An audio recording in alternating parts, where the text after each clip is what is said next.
we all know what time is intuitively, right? We kind of think about time as the passage of something, right? But it's hard to even wrap your mind around what is that something?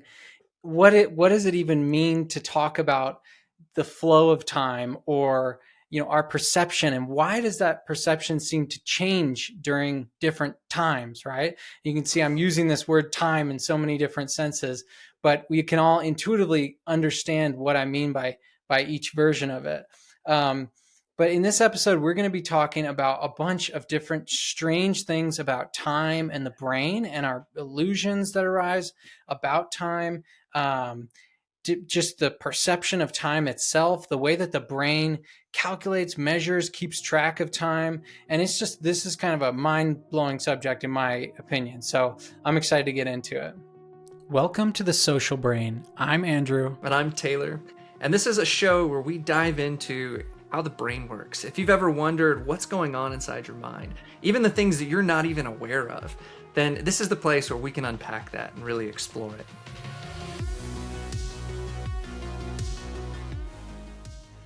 Yeah, so as Andrew was just hinting, this has been one of the most mind-blowing episodes I think I've done research for. Really wrapping your head around how weird time in the brain actually is. The fact that all of our senses travel at different speeds, but we still have this unified perception of everything happening at the same time and in sync and all of these things. It's wacky how all of this stuff works. The fact that we don't see our eyes moving when we look in the mirror and all of this stuff, that's just, it's really, really cool. So we're going to get into kind of our subjective sense of time. We'll touch on some of the physics. That stuff is a little bit outside of our wheelhouse and is honestly it's completely unless you're traveling at the speed of light, it doesn't really come into play. But really getting into kind of how the brain constructs this sense of time and how it seems to move slow sometimes and fast in others, and how memory is entwined and all of this stuff. It's really cool. Yeah, it is wild. Like you said, it's been so fascinating to learn about it. And just the fact that, you can think back on an experience and try to reconstruct how much time it took. Right. And this is kind of the first thing we're going to get into, because I think a lot of people, I think I've had this experience. It's kind of hard. This is what we'll get into, what exactly this means. But where if you're in a dangerous situation, or kind of like maybe even traumatic, or something that's really, really intense, where you're in physical danger, especially, many people report this, when looking back on that event, that it seemed to, time itself seemed to slow down. The passage of events unfolding was slower. But we're going to get into whether that's really an accurate description, or how we can even understand that. Like a personal story, I remember years ago, it was Christmas Eve 2019. And I was skiing skiing by myself. I had just gotten my skis waxed, and they were super fast because of that. So I was just ripping down these slopes, and I just lost control and flew into the forest, right? Just right next to the slope, and completely lost control. And I remember in that moment just thinking oh no, something bad is about to happen. And then slamming into a tree and breaking a rib. And I think when I look back on that, it does seem like there was kind of something about that event that seemed slowed down, right? Because it probably only took a couple seconds maybe, but it seems longer now looking back on it. But now that we're let's get into this, because what I've learned about these kinds of things makes me question whether that's just a product of my memory, if it's an illusion, or if it's something real. Can our brain slow down time? You even have this reported from baseball players that are able to hit a fastball going over 90 miles an hour, right? Are they really kind of slowing down time to be able to see that ball and hit it? I've had a similar experience. I was in a car accident on the freeway in Las Vegas. These cars all stopped in front of me, and I swerved, and all of a sudden my car started spinning across all four lanes of this huge highway. And luckily I didn't hit anything. I didn't get hit by a semi or anything like that. But I remember seeing the details of all of these things and like feeling like I was spinning. But the whole thing, like you said, was like a couple of seconds. And there's actually researchers that have looked into this idea. David Eagleman being one of like my favorite researchers, just in general. His books are fantastic. But he has this similar story that when he was young, he fell off a roof. And he felt like that whole thing, like Alice in Wonderland, like falling down the rabbit hole, right? That it was just this really long adventure down to the bottom, and you could see all the bricks and all the detail. And then he talks about being in physics, because that was when he was a kid, and he talks about calculating the actual time of the fall later, and that it was like less than a second. And so he then spent a bunch of his career like trying to understand time and whether we were really actually seeing in slow motion. Yeah, and he kind of recreated almost that childhood experience in a future experiment that he did, called, I can't remember exactly what it was called, but the basic setup was you had people fall from a really high height, right? So it's to give people this danger, this extremely scary Terrifying. experience. Yeah, terrifying. Where they fall, I don't remember how high it is, but I think it's high. 3 stories. Three Yeah. stories, and they fall down and land in this giant net, and the Backwards. net catch backwards. Yeah, so they're looking up as they're falling, and they land in the net backwards. They don't even know, when they're going to hit that net. And the idea was like, okay, induce this kind of danger, this dangerous experience, this like super emotionally charged, scary experience, and see if people report it as seeming like it was slower, like time slowed down, and then try to measure whether they were actually perceiving events, or the time actually was seeming to slow down in their perception of it. And the way they did this was super clever. He had this device that was kind of like I guess it was just like a digital screen, and I can't remember, were they holding it when they It was were on there. It was like a falling? watch. It was a It was a wristband. watch. So they're looking at it as they're falling, and it's basically displaying, like, to simplify it, it's displaying these digits really, really fast in a way that if you were looking at it just sitting here, you'd have no idea what digit it's actually displaying. It would just look like, random back and forth. mash. Yeah, back and forth of lights. But then if you could actually slow down time, right? If your brain was perceiving, time more slowly, if the passage of those events were seeming to go by slower, then you would be able to see what digits were appearing on the screen. But that's not what happened. People weren't able to figure out what the digits were. So the idea was like, even though it feels like, when you look back on it, that time is slowing down, that seems to be, from this experiment, just an illusion. This is one of the most fascinating neuroscience experiments that I think has ever been done. Like, we're going to push people off a tower backwards, like 3 stories, and it just terrify them to see if the brain slows down time. And one of the things they did too is they had people down at the bottom watching people fall and estimating like how long that fall actually took. And they had like stopwatches and everything.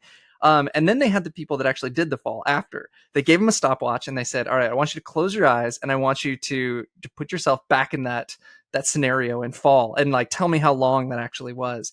And they ended up, it was going for like 13 seconds before a lot of them were embarrassed, and they were like, it actually felt longer than that, but like I felt embarrassed because I know that it wasn't, right? And so you have this kind of this retrospective memory after the fact of looking back on it and it feeling like so much longer than it actually was.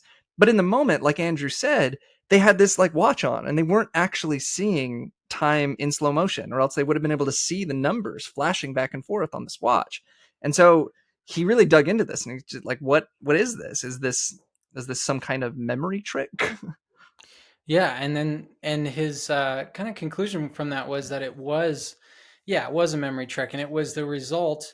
At least his interpretation was the result of, so basically your amygdala, your the part of your brain that kind of triggers your fight or flight response and is really important for emotional memories, and especially important in dangerous and threatening situations, that is firing like crazy when you're falling backwards. And it is, in a sense, like your brain is forming really what he called really dense memories, really emotionally Yeah. dense memories. So it's like there's more information, more stuff getting into your memory during that short period of time, so that when you look back on it, compared to all your other memories, it seems like a ton of stuff happened during that time. And so you look back on it as thinking, oh, well, more time must have passed. Time must have been going slowly, or almost that's kind of what your brain is doing, making you think that time slowed down. And I think this is going to be a really common thread through all of this, that our perception of time is so linked to salience, right? Something that's like really important, like in this case for survival, right? There's this terrifying thing happening to us, and so all of a sudden our brain is now laying down a ton of memories because it's like, oh, this is life threatening. I need to remember what to do in this situation in the future. And so it's just recording everything. And so when you look back on that memory, you have so many more events that were clocked that now it feels like a much longer kind of period of time. And you can kind of, there's this really wacky kind of thing that happens with time where, let's say you're like sitting at the airport and you have like a delayed flight. That feels like so long that you're sitting there and there's just like nothing to do. I mean, we have like phones now, you watch videos, but you're just like, you're just bored, right? You're just like sitting around and it feels like that takes forever. But the trip that you were just on, you were doing all this fun stuff and time seemed to have gone really fast. Your 10-day vacation is like over all of a sudden, right? But when you look back on it, the time at the airport is like a blip, even though it felt really long while you were there. But then your vacation feels really long because there was all these novel things that you were doing. And so when you look back on it, and so it really kind of demonstrates this really intimate tie between our perception of time and our memory of the events that we have. And that the more novel things that happen, the more salient, the more emotionally charged things that happen, the more we kind of view it as being a longer period of time. Yeah, and as we'll get into later, this kind of makes a lot of sense in light of the neuroscience of time, what we understand from it at least, that there's not one master clock in the brain that is, just ticking off time, and if that slows down, then your perception of time slows down. That's not what it's like. It's really that there's this distributed system of many different neural clocks, so to speak, in different areas of the brain that are measuring different kind of scales of time, and we'll get into that later. But it does make sense that it would be hard to imagine how that sort of system would just all slow down all at once. But anyway, we'll get into that a little bit more. I think the main point of this, though, is something that both David Eagleman and Dean Yeah. Buonomano, who wrote this book, Your Brain is a Time Machine. He's one of the leading neuroscientists studying time. And he and Eagleman both emphasize this point that it's time, the perception of time, like everything else, like your perception of space and everything else, is a construction of your brain. That your brain is actively constructing this perception of things unfolding at a certain speed, whatever that means. Yeah. and Right. it and that's when it starts tapping into, well, what is consciousness? And I don't want to go too far afield, but just want to emphasize that point. And that's, I mean, that's a big thing that's hanging over our heads this whole episode, is that like we don't know what consciousness is. And a lot of consciousness researchers are in the field of our kind of conscious experience being an active construction of the brain, that it's not really what's out there, it's our best guess at what's out there, it's our prediction of maybe what's going to happen next and all of these things. And so much of what we do in this world depends on the speed at which our survival needs are dependent on, right? Like we see at a certain time interval because that's the speed that like animals that we need to catch move, and that's the speed that the sun traverses through the sky, and all of these things that we've entrained our cells to, right? We're on these kind of circadian rhythms throughout the day, we're on these circannual rhythms throughout the year, like all of these things that have been timed to actual physical phenomena in the world. And that's something that's really important when you think about time. And I mean, this comes back to, I think it was a quote from Einstein, that like any repetitive kind of physical phenomenon can serve as a clock, right? Even like raindrops falling is something that Bonamama like mentions, is that like there's a certain frequency that they're falling, and if you use that, then that's your time interval. But we use kind of the pendulation of quartz crystals, or of an actual pendulum, something that is kind of symmetrical and rhythmic, has a sine wave, and that's how we mark, like, okay, these are seconds, these are minutes, right? But all of that is a construction of us. And it's something that we're about to get into that gets really, really funky when you start looking at how we live in the past. Yeah, that is fascinating. I want to get to that, and I want to emphasize, like, just on that point you just made, Yeah. that the active construction of time. Well, maybe, I mean, it's possible that there really is a flow of time that we're perceiving, but what we're emphasizing here is that like we were just talking about, your perception of how quickly or slowly that is going, like what is the rate of time, which is kind of like a weird circular contradictory question already, but whatever that means, like the fact that it can change based on our experiences seems to indicate that, like, we're not perceiving it in a fully kind of objective way. But yeah, as you're just talking about, one of the other strange things about the perception of time is that it takes time for a signal, for example, vision. If photons hit your eye, right, it takes time for the cells in your retina to transmit that signal to your brain, to get to your visual cortex, for you to actually see what's out in front of you. And then, so that just by itself means, right, that we're not perceiving the present moment in that kind of like objective sense, because it takes that time for the light to hit our eyes and make its way into our brain. Like, where is right now in the brain?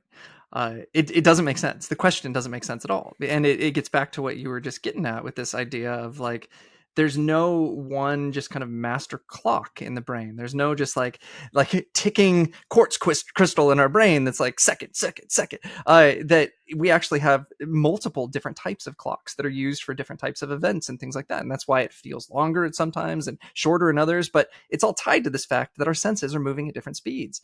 They actually did an experiment where they had something that was able to take like 7 trillion frames per second to try to map out the speed at which a signal actually traversed across like a neuron from like touch signals. And they calculated it at 75 meters per second, which is actually slower than the dive of a peregrine falcon, the fastest animal on earth, right? And so it shows you that there's actually a time lag. Like if you pick something up, like if I pick up this water bottle, I'm actually feeling it 100 milliseconds after it was already in my hand, right? It takes time for that signal to get all the way up to my brain, for me to make sense of what that thing is that I just touched, right? And then to also connect that with the signals that are coming from the other senses. And sight moves quicker than sound, moves quicker than touch, right? And there's all of these different things that are all happening at the same time at different speeds. And then our brain has to kind of wait for all of them to come up before it constructs our conscious experience. And so and this is what I was hinting at, we live in the past. And researchers think that we live about a half second in the past. Yeah, and the estimates can vary on exactly how long in the past we're living and all that. But it's that point about the brain having to like bind all this together and then make it seem like it's all happening simultaneously. Well, it is, like, it's happening simultaneously out in the world, right? If I snap my fingers and you see that and hear that at the same time, and I feel it all at the same time, that is all happening at once, right? But it's what Taylor's saying is it's reaching this. The various signals are reaching my brain at different speeds. So the sight or the light from my hand is hitting my eyes faster than the sound is reaching my ears, faster than the signal traveling down my arm from the touch sensation is reaching my brain. And then there's even more complications with it, where I was just reading that the auditory system is actually faster at transmitting signals to the brain than the visual system. But of course, light travels faster than sound. So like all this gets pretty complicated. But the point we're making here is, like Taylor said, we might live about, a half a second or so in the past based on what we are just talking about. So there's a little bit of nuance to what you just said, right? It's not necessarily that sound travels faster than sight. It's that our body can respond to sound faster than sight. That the sight signals actually do move quicker. And they've done these experiments with like runners off the block, right? Where you have a flash of light that is like an indication like go, or there's the gun, right? And the gun actually travels to the brain slower. And so you'd expect them to start later with the gun than with the flash of light. But the brain, the unconscious brain, can actually respond to sound faster. It's the conscious part that's slower, right? It's the construction of like, what is that thing? But that kind of makes sense survival wise, right? If I'm seeing something dangerous, that's probably at a bit of a distance. But if I hear something dangerous, it's probably right next to me and I need to move right now before I've been able to see it and identify it or whatever it is. And like people can probably relate to that, right? I just like hit this thing behind me and it like it gave me a jump, right? There's a survival aspect to that. And it really paints this picture. I mean, we've talked about it on the show before that, most consciousness researchers believe that only 2% of what our brain does is actually something that we're aware of. Right. And so we have all of this stuff that's making sense of these signals before it's kind of brought to this like delayed consciousness thing that we have. Yeah. Yeah. Oh, that's a good point. That's a good clarification. But yeah, there's all these ways that we're talking about these different processing times, and there's so many different ways that our brain can be influenced to perceive time in a different way. And one interesting thing is like the impact that various neurotransmitters have on our experience of time. So things like dopamine and serotonin and cannabinoids. I mean, just as an aside, before we get into dopamine and norepinephrine and serotonin, I mean, so this, if you've ever, if you're in a place where it's legal and you've ever used marijuana or THC specifically, you may have noticed that it's kind of seems like time is distorted in some way, that maybe time is slowing down. And there's some really interesting studies on this, but just pointing to the fact that activating and increasing the activation of, like, in this case, the endocannabinoid system can change how we're perceiving the unfolding of events in terms of like how quickly they're happening. But probably the more solid research has to do with dopamine. So do you want to speak to that? Yeah. So there's this really interesting, like if you inject someone with something that increases dopamine in the brain, they actually report that time is kind of moving, kind of, I don't want to say slower. So they overestimate. They overestimate time. Right. And so they think that like more time is happening, right? So they're in it, right? It's kind of like what we were talking about earlier with like the traumatic events. Like when dopamine is high, you seem to be slicing time more finely. And so it seems like more time has elapsed. So if you tell them to like clock a minute without a watch or without in type of stopwatch, just like tell me when a minute has happened. They tend to overestimate that minute, that they think that it's lasted a lot longer than it actually has. And this is really beneficial, and it makes sense kind of in terms of like evolution and like what these neurotransmitters are actually for, right? Dopamine, that, like we've talked about tons on this show, is really about kind of motivation. It's about actively like being in the world doing something, right? And if you're engaged with the world, if you're manipulating things, if you're kind of solving these hard problems, then it makes sense to have kind of a more detailed description of what you're doing, right? But then I think Andrew kind of hinted at, and he can kind of get into the other side of this, that we see kind of the opposite with serotonin. Yeah, and with endocannabinoids. One interesting thing though, like when this kind of gets into the prospective versus retrospective timing, because I think when people look, when they are doing the task you mentioned of trying to estimate how much like when a minute has passed by after being injected with some kind of dopamine agonist, I think they overestimate that, like, it's been a minute when it's actually only been 50 seconds.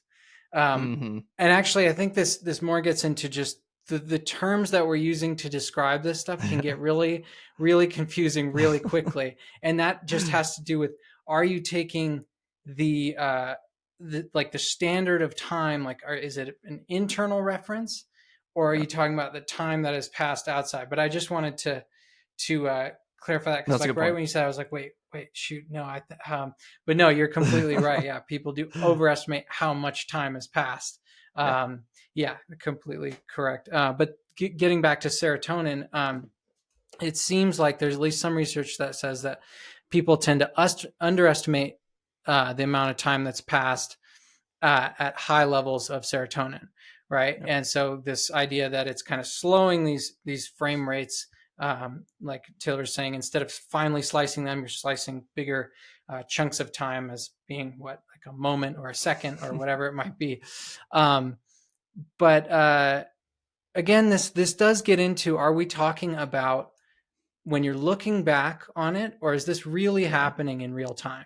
And that's a tough question to answer. And it's interesting. If any of you have watched like the Huberman episode about time and all of that, he actually advocates for the fact that we can see in slow motion when dopamine is high, that we are seeing in slow motion. And this is something that we were trying to get at in the beginning in terms of like these experiments with David Eagleman were saying the exact opposite. That like when you get in a car crash, you're not actually hearing the person next to you go, no, right?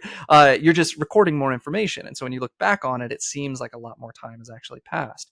But what we think is happening is that we are actually kind of slicing time more finely, where we have a higher frame rate, right? So like you can play things in slow motion. If you have a high frame rate camera, then if you play that high frame rate and you play it as the like each of those at a slower rate, then it looks like everything was moving in slow motion. But while you were taking those frames, time wasn't actually moving slower, right? You were just collecting more information, right? And then you can do something with it later. You can look back on it, you can slow it down, and you can actually like see it in your mind as being slower.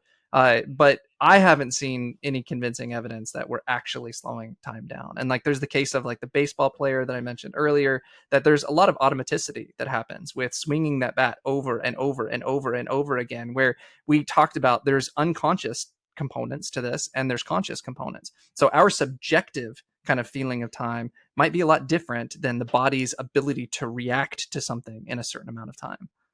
Yeah, that's a really great point. It's kind of hard to even imagine like how you Yeah. would in the moment test how quickly time is passing, other than the Right. the experiment we talked about with David Eagleman. Yeah. But even that, That it's was clever. people looking back on it in some way. Like right now, you could ask yourself, like, how fast is time passing? What's the speed of? Does it seem Yeah, like it's right. passing slowly or quickly? And I don't really. To me, that doesn't even seem like a really meaningful question. I can't. I like I'm trying to even just answer it for myself, and well, with Taylor here, of course, time is just dragging on. It just feels like I'm just being, you know, bored out of my mind. No, but it is strange. I mean, there are times, I will say there's some research on how cognitive load, so like how challenging basically a task is cognitively, can affect your perception of time, and how that can change whether you're. So there's these experiments where people are basically told to sort cards into piles. And the control group is just taking one card off the deck and just placing it into a single pile. They're just doing, I mean, that's mindless, right? There's nothing to that. But the other uh, group is sorting it according to suit. So that's a little bit higher cognitive load, a little bit more Yeah. difficult. And what they find is when they ask people after doing that task to look back on how long they think it took, the people in the high cognitive load situation thought that it was a shorter interval, right? Like, so, Interesting. and you can kind of think like if you're in a test, if you're taking a test in school or something, sometimes it's like the clock just seems like it's going so fast, especially if it's a really difficult test and you're like, oh, I only have Yeah. 5 minutes left. I can't believe this. Whereas you're in that same classroom during a boring lecture, not when Taylor's teaching you, when someone else is teaching you. And it just feels like it's dragging on. So there's all these factors: cognitive load, Paradoxes. dopamine, the level of danger you're experiencing that changes your perception of time. And I mean, something interesting I wanted to bring up with dopamine too is that one of the main kind of themes that I mentioned earlier was this idea of salience, of novelty, right? That our perception of time seems to be really, really linked to this idea of like important things happening, and dopamine is incredibly linked to that, right? That when we have surprising, novel, exciting things happening, that's when we're having these big kind of phasic releases of dopamine, like these just kind of hits of dopamine, like, oh, whoa, that was something. And they think that there's this like really intimate tie to dopamine and memory, right? That when you have these kind of big hits of dopamine, it's actually tagging those things in the environment as being important predictors of that surprising thing, right? There's a reason why when you see the Starbucks logo, you get a craving for Starbucks, and that's because you had something that was really tasty, and dopamine kind of clocked all of these things as being important predictors of leading to the coffee, right? And it's kind of the same thing. It's tying all of these novel, kind of exciting, whatever things to kind of memories that end up becoming more and more dense, right? And this is really kind of linked to this idea of there's been a lot of reports, and I mean, I can speak to it, of time moving really fast when you're young and moving really slow when you're old, right? And it's really kind of connected to these ideas, right? When you're young, I mean, my son, like, he's everything is new to him. He's trying things. He's out there having fun, doing whatever, being imaginative. And then when you're older, like me, and you're just boring and like you do the same thing every day, right? Same Time seems to move. podcast every week. Right, right. It just, time is just blows by, right? And it seems like there's just like nothing happening, and it's because you're not clocking as many novel things. And it's strange because, like, as you're saying that, I was thinking about, well, also though, when I was young, and I guess this is actually completely in line with what you're saying.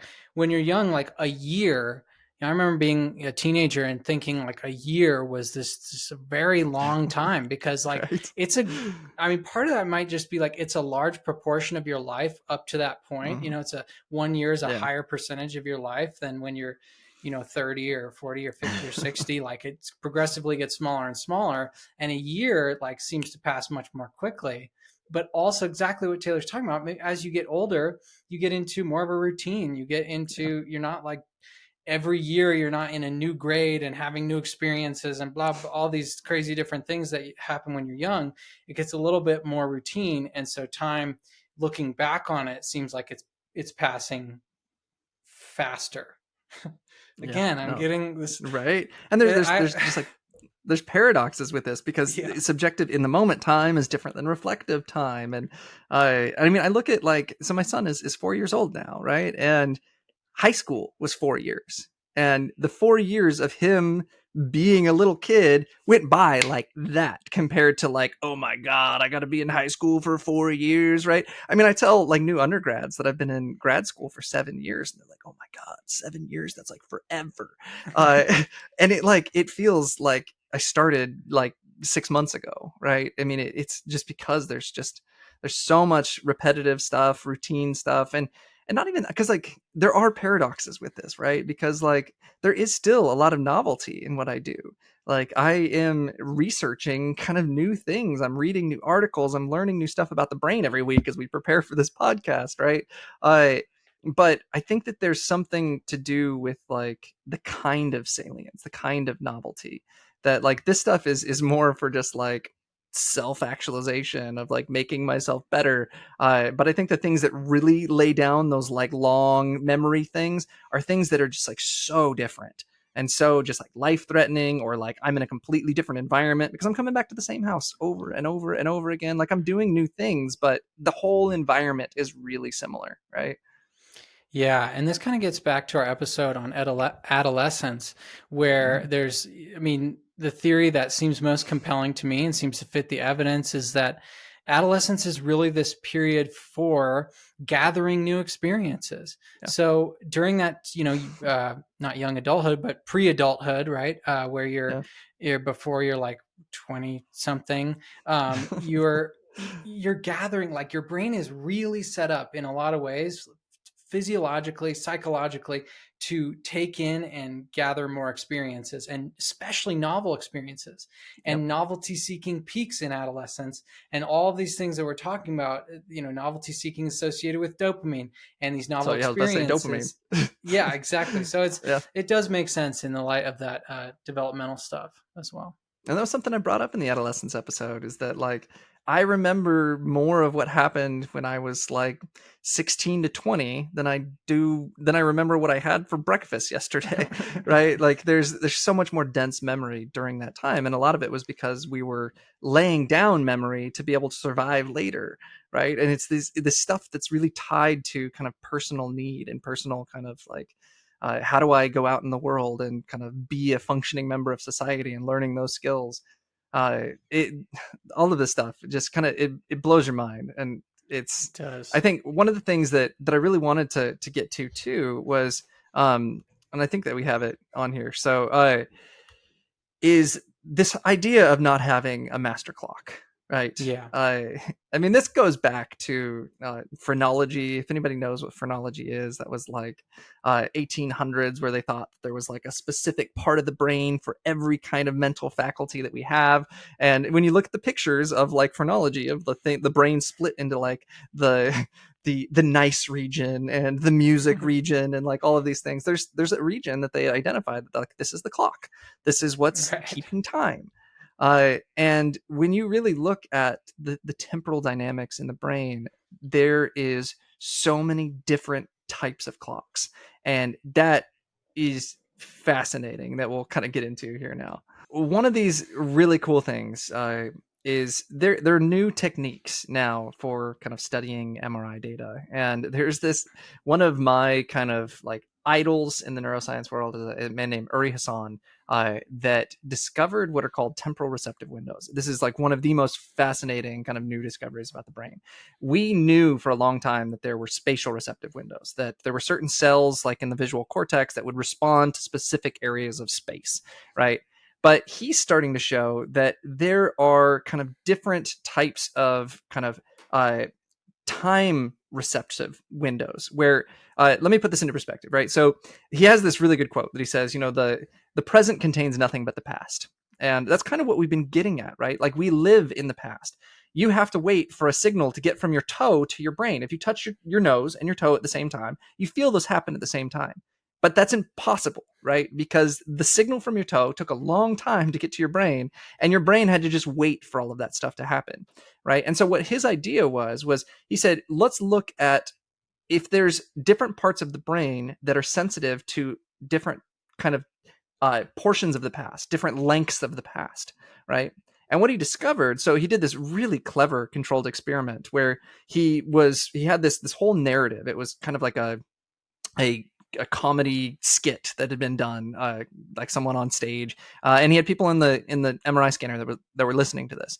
And what he did was first he kind of scrambled the whole thing so that all they were hearing was just like random sounds or random words. And what he found was that you have, when it's just random nonsense, random words, the auditory cortex, the part of our brain that's actually processing sound, is really kind of lined up between people. And that means that part of the brain is processing information really quickly. It's processing information right now. So like there's a sound happening, that part of the brain is processing that sound. But now he had a different condition where instead of just kind of random sounds, now he has like full words or full sentences or full paragraphs. And what he starts to see is that there's this spread from the auditory cortex along what's called the superior temporal sulcus, which is kind of the auditory cortex and the temporal lobe back to the back, and then up into the default mode network that we've talked about, where each of these different regions is kind of receptive to a longer period of time, right? You have the first part of the brain, the auditory cortex, is just processing things on the millisecond. Kind of, it's like, here's this sound, here's this sound, here's this sound, here's this sound. But then it's then passing those sounds to the next brain region that's clocking the sound right now, but also putting it together with the sound that happened right before it. And in order to hear a word, you have to put those two sounds together, right? And so now you have a word. But then that region is now passing something to the next one, which is now receptive to a longer period of time, where it's not just receptive to one word, it's now receptive to a whole sentence, right? It's able to keep track of all of the words that have happened in the last 2 or 3 seconds and put them all together, make sure that there's noun verb agreement, that the sentence makes sense, right? And then you get higher and higher up this cortical hierarchy, and now you have regions that are sensitive to really long periods of time, right? The reason that I'm able to use a pronoun like he or she is because I identified he or she as Bob or Sally like 10 seconds ago, right? And so you have a part of your brain that is now keeping track of all of this stuff that's happened across time and integrating it with what's happening right now. And you get to the default mode network, and the default mode network is believed to be able to integrate across really long periods of time. And then connected with like the hippocampus can integrate stuff over years, over decades, right? That we can hear something that's happening right now. You're listening to this conversation that we're having about time, and you're also integrating that with all of the things that you've learned about psychology, about the brain, about time in general, and all of these things are all kind of getting mashed together. And that's because there are different parts of your brain that are sensitive to different time bins, different kind of lengths of time. And so it kind of speaks to this idea that we were talking about with like, there is no master clock. There are different parts of our brain that are operating on incredibly different time scales. And we think that consciousness is kind of at the top of that hierarchy. So we're experiencing something that has taken time to integrate all of this stuff and then form this nice kind of narrative, this nice picture for us to kind of experience of the world. Yeah, and that links up to also what we were talking about earlier about how our brain is in some ways kind of in this metaphorical sense, or maybe even literal, that we're living in the past in some way. But one way that one way for people to kind of wrap their mind around what Taylor was just saying is Dean Bonamano, I would say his name wrong. He offered this interesting thing. So I'll say it. So I'm going to say two sentences. The mouse broke, or the mouse died. Right? So those sentences are almost identical except for the last word, right? And yet you perceive the meaning of those sentences differently. It's not like as I'm saying it, you're hearing me say the mouse broke or the mouse died. It's not like you're perceiving the meaning of each individual word. Yeah. You're perceiving the meaning of that sentence as a whole. So you have to wait until I get to the end of the sentence to actually understand what the meaning of what I was just saying is, because the mouse broke, right? I'm referring to a mouse for a computer, right? Versus the mouse died, I'm referring to an animal. And you're not perceiving this construction process that Taylor was kind of just hinting at. And that's happening under the surface, and then it's being broadcast into consciousness. And I mean, this is fascinating, right? Because it's really talking about this idea that the brain is kind of waiting to really cook up this explanation to you as the person that's aware of what's really going on, and that takes time, right? They've talked about like tall people live further in the past than short people because it takes longer for the signal to get from their toe up to their brain or whatever. But you have these integrated windows, and there's this really interesting. We were going to mention it earlier. I think it's really kind of effective right here. Is the flash lag effect. And I wish I could show it to you because it's really nice to be able to see it. But the idea is that there's like a green circle, and if you're watching this, I just have like a circle with my hand, right? So the circle is kind of going around in a circle, and there's a point where a flash happens inside the circle, but you actually see the flash happen behind the circle. And it's this idea, like, and they've been trying to figure out like why, even though it's happening, even though the information, the actual light is hitting our retina with the light in the circle, our perception is different, right? We've constructed this different kind of view of reality based on kind of us predicting certain things. Well, David Eagleman did another version of this because a lot of people were like, well, it's all about prediction. It's that we think that the circle is going to continue going. And so we see the flash behind where it's going, right? But he did this other one where he, instead of it going in the same direction, it goes and it stops and it goes in the other direction, or it goes and stops and stays there, or it kind of does this other thing. The idea that he came to with all of this, and again, I wish I could show this all to you, but was that you would expect if it's going around in a circle and then it stops and changes direction, your brain is supposed to think that it's going to continue traveling in the same direction. So you should see the flash behind it in a certain direction, but we don't. Main idea behind all of this is that we are waiting to see what happens next. And that's what we're using to kind of construct and fill things back in. And so that half second that it takes for us to really kind of put all these things together is then used to reconstruct this perception that we're having. And that was I know that was pretty convoluted. I'm sorry. Look up the illusion if you want to. And I mean, it's more to say about like this construction process, right, is the fact that I don't know if many of you realize that you actually delete about 4 minutes of your visual life every day. And over an 80-year life, you've deleted 2 years of your life of visual information. And that happens every time you do a saccade, every time your eyes move. So this is one of the most kind of fascinating experiments that you can do on yourself, right? Go look in the mirror and look back and forth from one eye to the other, and you'll never see your eyes move. But if you watch someone else do it, you see their eyes move, right? You see them going back and forth as they look from one eye to the other. And it's because of the fact that if I was actually displaying that visual information while my eyes were moving, and they move like 3 to 4 times a second, then my view of the world would be really jumpy, right? It's like walking around with your camera and it's like all over the place, right?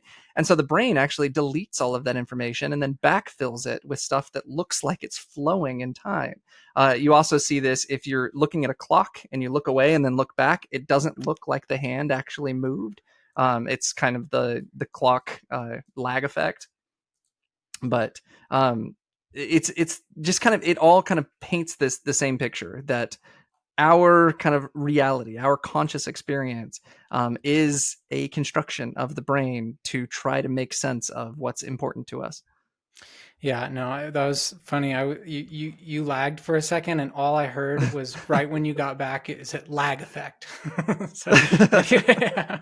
Anyway, that's an aside. And so, yeah, and I think we've kind of like hammered on that point quite a lot. Yeah. And one of the, I think, something I hinted at earlier about the neuroscience of time and timing in the brain is what Taylor talked about it when he was mentioning phrenology, that there kind of used to be this thought that the brain had a single master clock that was ticking off, every time scale you can imagine, from milliseconds all the way up to years or days or whatever it might be. But that really doesn't seem to be the case. And one interesting finding that I've read about is that there's no brain region that, when it's damaged, has been shown to completely obliterate people's perception of time. There are definitely brain damage that can obscure, can mess with certain aspects of time perception, like damage to the memory system in the brain can make it hard or even impossible for some people to think about the future, or to estimate how much time has passed from yesterday because they can't remember it, or these kinds of things. But so what is really the how does the brain really do this kind of timing? And as Taylor's mentioning, there's kind of the more cognitive side of it when we're talking about perceiving sounds or sights or those kinds of things, and how you have these different temporal processing windows. But when you get down to how does the brain time, for example, like if I'm going to time, how long does it take for me between like these two snaps of my fingers, right? Yeah. What is my brain doing when I estimate how much time is going on there? And that's a really thorny, like difficult question. And one of the reasons is that it seems that timing, the ability to time, is built into the kind of the very structure of neural circuits. And there's some really interesting work on how they've like determined this, but basically like neurons in really common kinds of circuits in the brain can have this sort of intrinsic timing that can be scaled up, right, into large populations of neurons, and have this kind of effect where it takes a certain amount of time for a neural signal to, for example, travel along the axon of a neuron, and that can have an effect on the postsynaptic neuron, but only if it happens within a certain amount of time, right? If it gets a number of signals within a certain amount of time. And that's just one example of a sort of a picture of the intrinsic nature of timing in the brain. And I think something that's really important that we haven't mentioned yet, that's kind of tied to that idea, is that we have to think about how the brain is syncing these things up, right?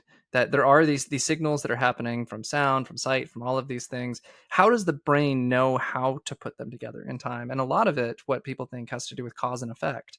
That it's me moving through the world, it's me interacting with the world. I know that if I put a motor movement out and touch something, that I'm the one that caused that thing to move. And so that touch, the sound, the sight of all of those things moving had to have happened simultaneously, because I know that I'm the one that caused that cause and effect reaction to happen. And so we think that the way that the brain kind of allows for this kind of synchronization to happen across our senses and across these different firing rates and all of these things, is really about interacting with the world. And this is like what babies do, right? They go and they touch things and they make sounds and they do all of these things, and they're the ones that are manipulating the world. When someone else is doing something, we have no idea whether that should be synced up or not. But if we put that motor movement out and get sensory signals back, then we know for a fact that like we started this at that time.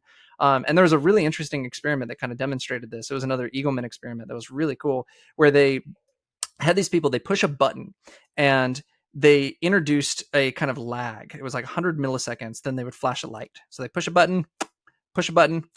And what happens is that that lag is not very big. And so the brain starts to kind of reduce that distance, and it starts to actually feel like you're doing it simultaneously. You're pushing the button and the light's happening at the same time. But then they pull a trick on you where they actually move the light to happen at the exact same time you push the button. And then people report seeing the light before they pushed the button. And so it kind of demonstrates this idea that our brain is constantly adjusting to the timing based on how we're interacting with the world, the signals that we're getting back, right? He gives examples of like at dusk when the light is getting low, you have this different speed in visual processing that's now not linked up with your motor movements. And so if you throw someone a ball in a dim light, they'll actually miss it because they're not synced up, because things have started moving at a different speed. But then you give them enough time and the brain starts to adapt to it because they've started to kind of manipulate and experiment with those cause and effect relationships. Yeah, that is fascinating. And as we move through the time scales, right, we have to kind of acknowledge that there's these much longer time scales that we perceive as well, because pretty much everything we've been talking about in this episode is like looking back on an experience that took maybe a few minutes at most. Yeah. But of course, like we all know that there's some kind of timing built into our brain when we talk about like circadian rhythms, right? Because you are more, just on the most basic level, more alert at certain times of day than others, and it's really a predictable rhythm that can happen. You fall asleep, you wake up, it's probably for a lot of people, definitely for me, I just have so much trouble trying to fall asleep, even just a couple hours before my usual bedtime, right? So Mm-hmm. there's something built into our brain that is kind of these molecular clocks that allow us to have these circadian rhythms that kind of trigger us into different kind of states at different times. And this is really different than the sort of timing that we've been talking about throughout this episode. But I think it's still important to acknowledge that we have these longer time scales that our brain is sensitive to as well.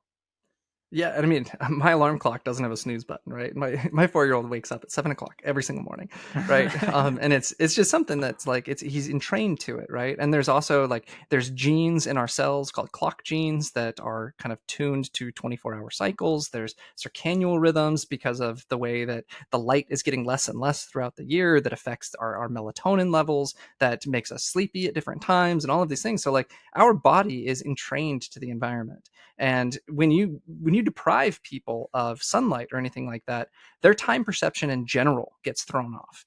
Their ability to kind of estimate how much time has passed and how much hasn't, all of these things. And so that's a really important point that Andrew's making, is that like we are in training to whatever our environment is, however fast things are moving, whatever the light levels are, what time we're eating and going to sleep every day. Those are things that are then getting kind of stamped down in our biology that then kind of work on this kind of cyclical rhythm. And there's so many things that are cyclical. There's like depressive symptoms that are cyclical. There's like all of these kind of mental health things that seem to go on these kind of rhythms. Like there's a ton of stuff that we don't understand yet about how these things kind of keep track of time. Yeah, one interesting thing we've talked about in the past when we talked about sleep and why do you feel more and more tired throughout the day and then eventually fall asleep Mm-hmm. at a certain time at night?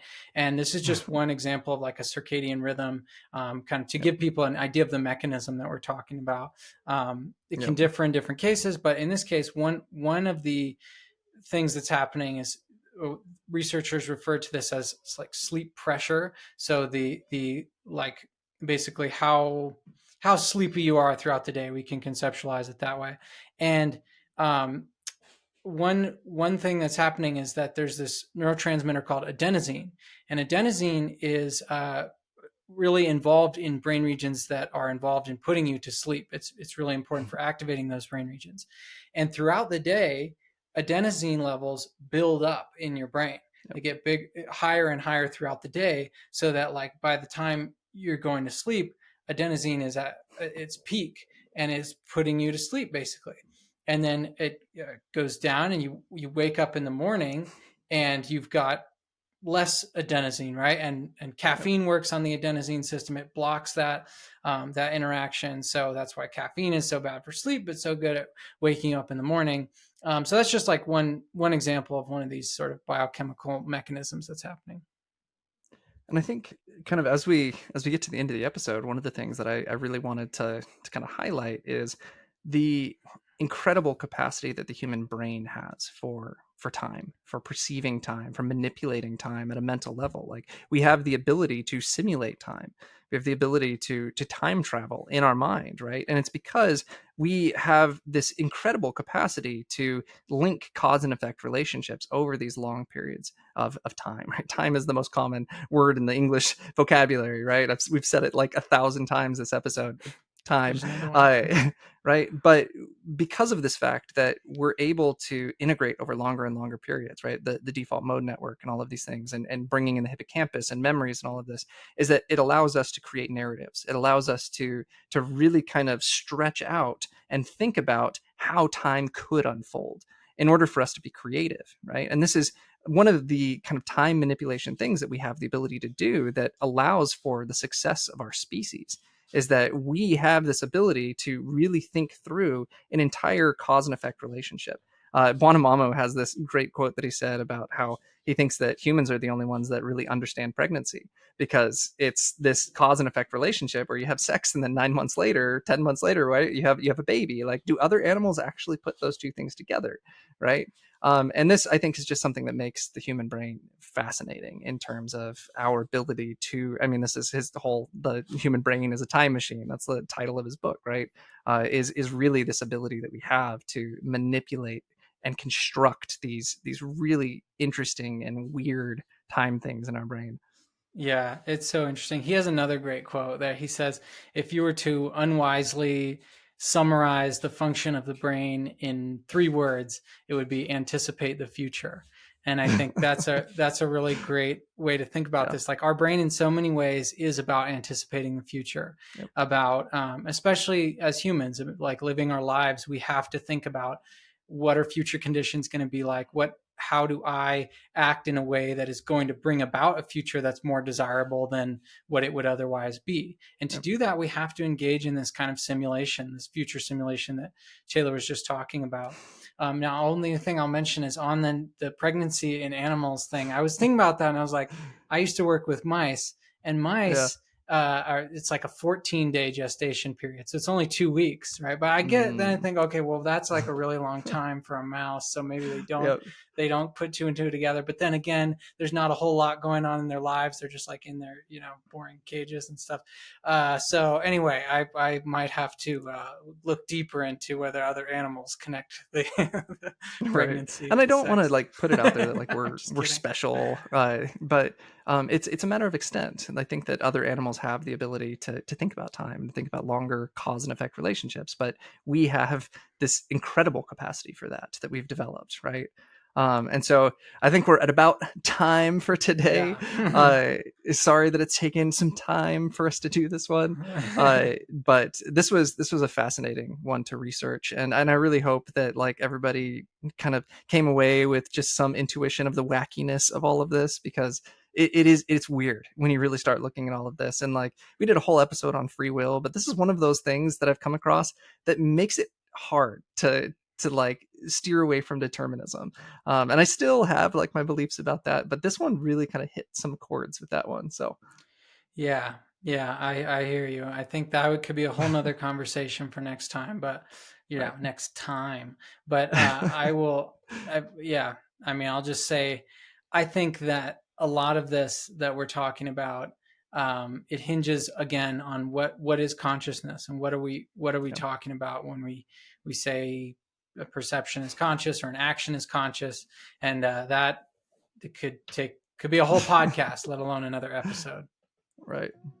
All right. Well, thank you all for continuing to tune in. We very much appreciate the support. If you want to support us, we have a Patreon page. It helps us kind of keep up the research and keep doing these episodes. But we just enjoy kind of the engagement and people kind of wanting to learn more about how their brain works. So Yeah. We'll see you next time. awesome. See ya.